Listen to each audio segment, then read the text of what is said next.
Good morning, students. In this lecture, we discuss measures of monopoly power or degree of monopoly power. To measure monopoly power, the economists have put forward many methods. Two methods are being described here. First is learner's method. Learner ਨੇ monopoly power ਨੂੰ ਮੇਜ਼ਰਸ ਕਰਨ ਲਈ following formula ਦਿੱਤਾ ਆ monopoly power is equal to price minus marginal cost over price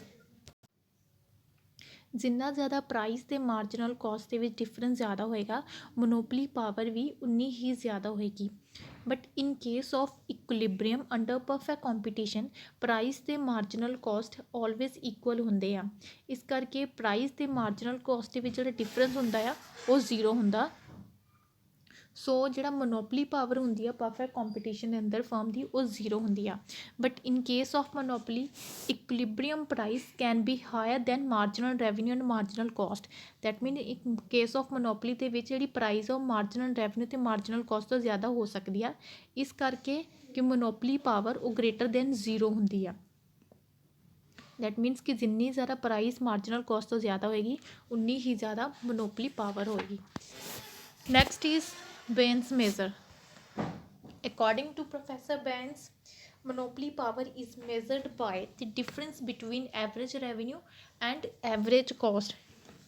ਜਿਵੇਂ ਕਿ ਸਾਨੂੰ ਪਤਾ ਆ ਕਿ ਪ੍ਰਾਈਸ ਅਤੇ ਐਵਰੇਜ ਰੈਵਨਿਊ ਦਾ ਜਿੰਨਾ ਜ਼ਿਆਦਾ ਡਿਫਰੈਂਸ ਹੋਏਗਾ ਉਹ ਕਿ ਉਸਨੂੰ ਕਿਸੇ ਸੁਪਰ ਨੋਰਮਲ ਪ੍ਰੋਫਿਟ ਕਹਿੰਦੇ ਆ ਜਿੰਨੀ ਜ਼ਿਆਦਾ ਪ੍ਰਾਈਸ ਹੋਏਗੀ ਐਵਰੇਜ ਕੋਸਟ ਦੇ ਨਾਲੋਂ ਉਹ ਕੀ ਆ ਸੁਪਰ ਨੋਰਮਲ ਪ੍ਰੋਫਿਟ ਲਾਰਜ ਦਾ difference show higher super normal profit and greater ਦੀ ਮੋਨੋਪਲੀ ਪਾਵਰ ਪਰਫੈਕਟ ਕੰਪੀਟੀਸ਼ਨ ਦੇ ਅੰਡਰ ਜਿਹੜੀ ਇੱਕ ਫਰਮ ਨੂੰ ਸਿਰਫ ਲੌਂਗ ਰਨ ਦੇ ਵਿੱਚ ਨੋਰਮਲ ਪ੍ਰੋਫਿਟ ਹੁੰਦੇ ਆ ਸੁਪਰ ਨੋਰਮਲ ਪ੍ਰੋਫਿਟ ਉਸਨੂੰ ਜ਼ੀਰੋ ਹੁੰਦੇ ਆ ਸੋ ਇਹ firm has zero monopoly power but in case of monopolistic long run ਦੇ ਵਿੱਚ ਇੱਕ ਜਿਹੜਾ ਮੋਨੋਪਲਿਸਟਿਕ ਆ ਉਸਨੂੰ ਸੁਪਰ ਨੋਰਮਲ ਪ੍ਰੋਫਿਟ ਹੁੰਦੇ ਆ ਅਤੇ ਉਸ ਤੋਂ ਲੌਂਗ ਰਨ ਦੇ ਵਿੱਚ ਜਿਹੜੇ ਉਸਦੀ ਮੋਨੋਪਲੀ ਪਾਵਰ ਆ ਉਹ ਗ੍ਰੇਟਰ ਦੈਨ ਜ਼ੀਰੋ ਹੁੰਦੀ ਆ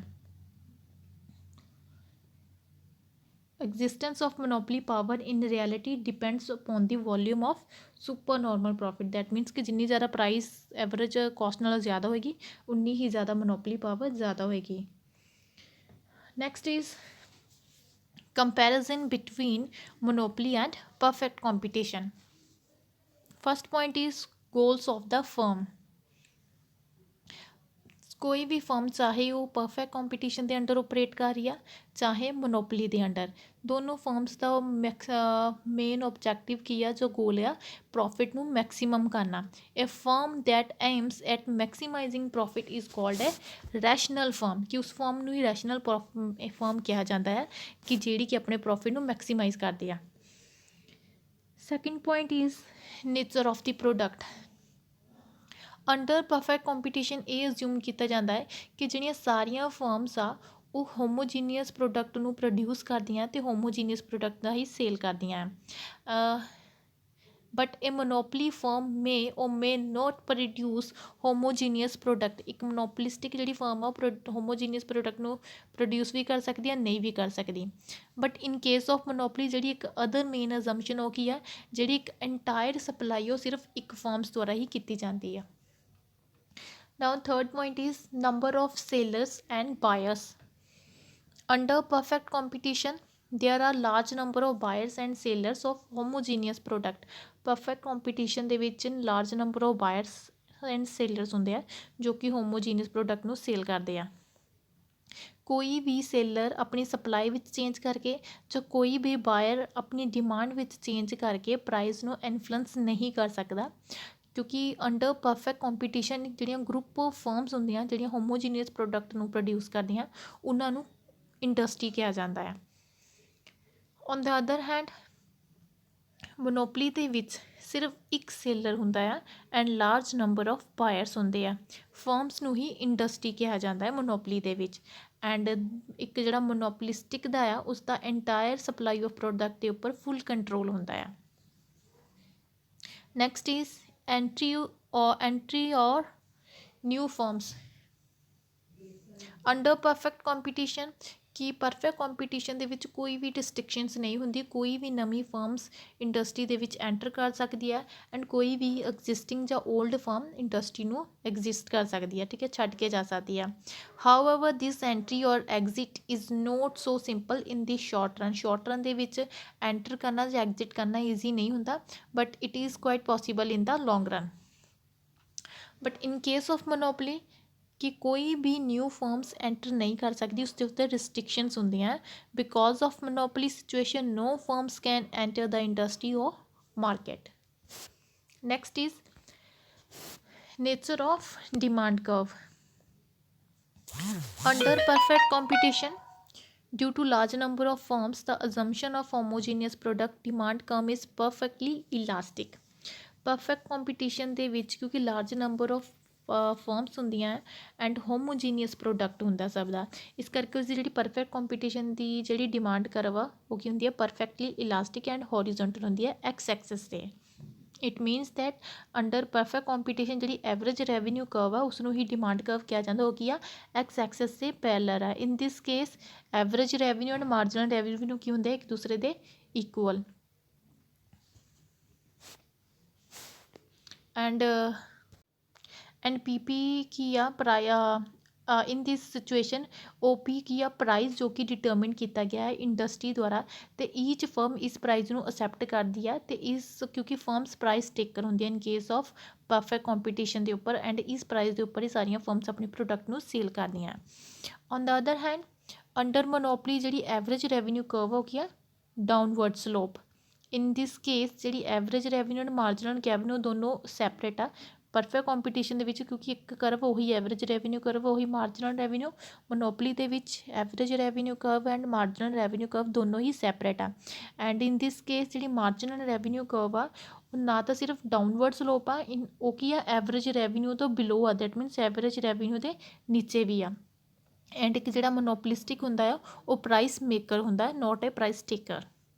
next is implications regarding decision.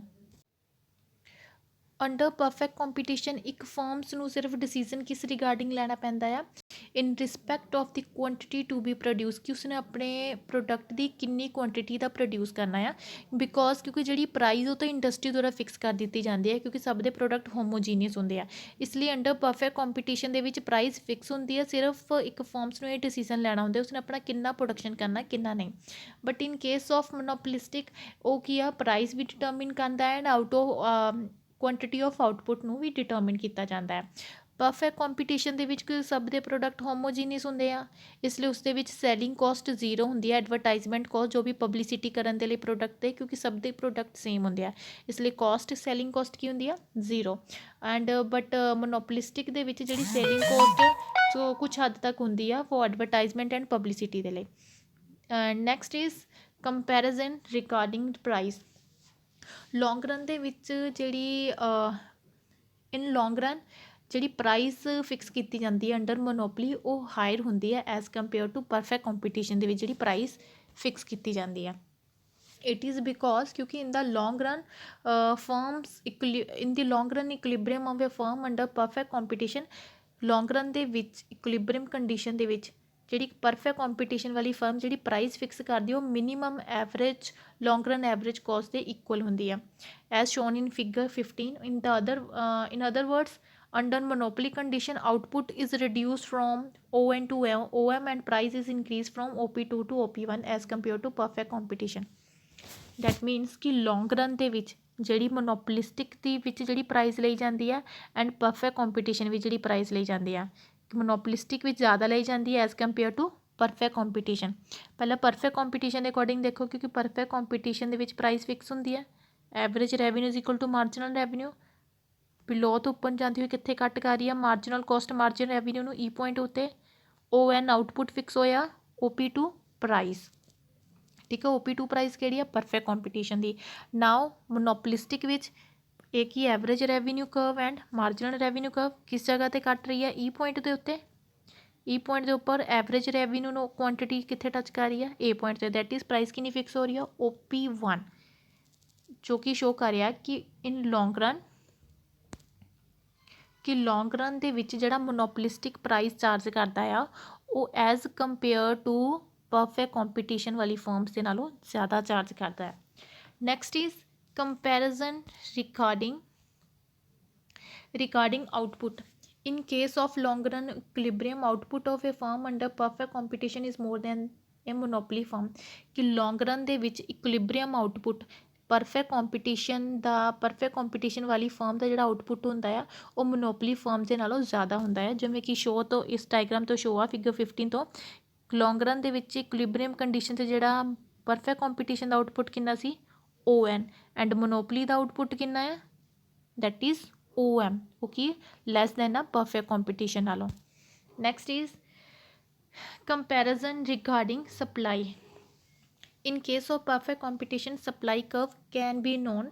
It is because ਕਿ perfect competition ਦੇ ਵਿੱਚ ਜਿਹੜੀਆਂ ਸਾਰੀਆਂ ਫਰਮਸ ਆ ਉਹ ਜਿੰਨੀ ਮਰਜ਼ੀ ਕੁਆਂਟਿਟੀ ਨੂੰ ਸੇਲ ਕਰ ਸਕਦੀਆਂ ਕਿਉਂਕਿ ਪ੍ਰਾਈਸ ਗਿਵਨ ਹੁੰਦਾ ਆ। ਸੈਕੰਡਲੀ ਉਸ ਦੇ ਵਿੱਚ ਪ੍ਰਾਈਸ ਡਿਸਕ੍ਰਿਮੀਨੇਸ਼ਨ ਨਹੀਂ ਹੁੰਦਾ ਪਰਫੈਕਟ ਕੰਪੀਟੀਸ਼ਨ ਦੇ ਵਿੱਚ। ਇਸ ਕਰਕੇ ਸ਼ਾਰਟ ਰਨ ਦੇ ਵਿੱਚ ਜਿਹੜਾ ਮਾਰਜਨਲ ਕੋਸਟ ਕਰਵ ਜਿਹੜੀ ਐਵਰੇਜ ਵੇਰੀਏਬਲ ਕੋਸਟ ਤੋਂ ਅਬਵ ਹੁੰਦੀ ਉਸ ਨੂੰ ਸਪਲਾਈ ਕਰਵ ਕਿਹਾ ਜਾਂਦਾ ਹੈ। ਲੌਂਗ ਰਨ ਦੇ ਵਿੱਚ ਐਵਰੇਜ ਵੇਰੀਏਬਲ ਕੋਸਟ ਦੇ ਉੱਪਰ ਜਿਹੜੀ ਮਾਰਜਨਲ ਕੋਸਟ ਕਰਵ ਹੁੰਦੀ ਉਸ ਨੂੰ ਸਪਲਾਈ ਕਰਵ ਕਹਿੰਦੇ ਆ। On the other hand under monopoly supply curve ਨੂੰ ਕੈਲਕੂਲੇਟ ਨਹੀਂ ਕੀਤਾ ਜਾ ਸਕਦਾ ਬਿਕੋਜ਼ ਕਿਉਂਕਿ ਉਹਦੇ ਦੋ ਰੀਜ਼ਨ ਆ। ਫਸਟ ਇਹ monopolistic can sell different quantities at a given price. that means ਕਿ ਇੱਕ ਪ੍ਰਾਈਸ 'ਤੇ ਡਿਫਰੈਂਟ ਕੁਆਂਟੀਟੀਜ਼ ਸੇਲ ਕਰ ਸਕਦਾ ਹੈ and different quantities the same price ਲੈ ਸਕਦਾ ਹੈ ਜਿਸ ਕਾਰਨ ਮੋਨੋਪੋਲਿਸਟਿਕ ਦੇ ਵਿੱਚ ਜਿਹੜੀ ਸਪਲਾਈ ਕਰਵ ਨੂੰ ਕੈਲਕੂਲੇਟ ਨਹੀਂ ਕੀਤਾ ਜਾ ਸਕਦਾ। Next is comparison regarding profit in the short run whether firm operate in under perfect competition ਔਰ ਮੋਨੋਪਲੀ ਫਰਮਸ ਨੂੰ ਸੁਪਰ ਨੋਰਮਲ ਪ੍ਰੋਫਿਟ ਹੁੰਦੇ ਆ ਨੋਰਮਲ ਹੁੰਦੇ ਹਨ ਲੋਸ ਹੁੰਦੇ ਆ ਬਟ ਪਰਫੈਕਟ ਕੰਪੀਟੀਸ਼ਨ ਦੇ ਵਿੱਚ ਲੌਂਗ ਰਨ ਦੇ ਵਿੱਚ ਫਰਮ ਨੂੰ ਸਿਰਫ ਨੋਰਮਲ ਪ੍ਰੋਫਿਟਸ ਹੀ ਹੁੰਦੇ ਆ but in case of monopoly ਜਿਹੜੀ ਫਰਮਸ ਨੂੰ ਲੌਂਗ ਰਨ ਦੇ ਵਿੱਚ ਸੁਪਰ ਨੋਰਮਲ ਪ੍ਰੋਫਿਟਸ ਹੁੰਦੇ ਆ। Last point is utilizations of resources. ਇੱਕ ਫਰਮ ਜਿਹੜੀ ਪਰਫੈਕਟ ਕੰਪੀਟੀਸ਼ਨ ਦੇ ਅੰਡਰ ਓਪਰੇਟ ਕਰਦੀ ਆ ਉਹ ਕੀ ਆ ਜਿਹੜੇ ਅਵੇਲੇਬਲ ਰਿਸੋਰਸ ਆ ਉਹਨਾਂ ਦਾ ਆਪਟੀਮਮ ਯੂਜ਼ ਕਰਦੀ ਆ proper full firm produce optimum level of output and factors of production get proper reward on account of perfect mobility.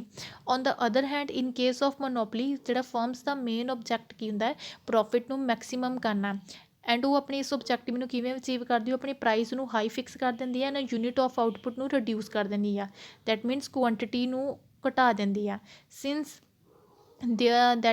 the output is deliberately restricted in monopoly there is no full utilization of available resource.